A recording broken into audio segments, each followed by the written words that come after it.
வீடு எல்லாம் எப்பதான் எரியுதுன்னு தெரியாது சாமி.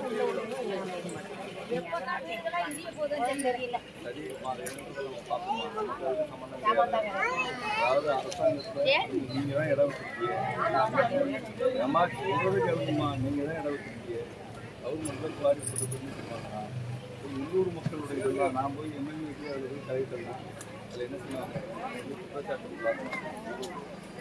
அதில் நம்ம விதிமுறைகளை எதிராமல் பண்ணுறதுக்கு என்னென்னு பார்க்கலாம்.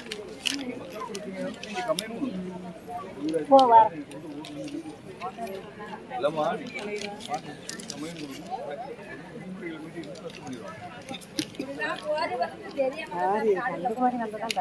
அது யாரும் அவன் தான் கோரிக்காரன் கன்னியாகுமரி நாங்களுமே எவ்வளவோ நிப்பாட்டி பார்த்தோம் நிப்பாட்ட முடியல.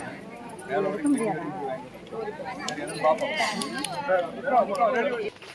தொடங்கி எவ்வளவு நாள் ஆச்சு? ஒன்றிய செயலாளராக இந்த நல்ல ஏற்பாடை செய்திருக்கிற அண்ணன் காசி விஸ்வநாதன், அதனால என்ன பிரச்சனை உங்களுக்கு? மாமா சோலையப்பன், அன்புக்குரிய வெடி போடுறாங்களா காலையில நைட்டு பொறுப்பாளர் நேரம் போடுறாங்க. அந்த வண்டியில இது வழியா போகுது. தேமுதிக, விடுதலை சிறுத்தை கட்சி, காங்கிரசினுடைய ராக்கன், மதிமுகவின் சரவணன் மற்றும்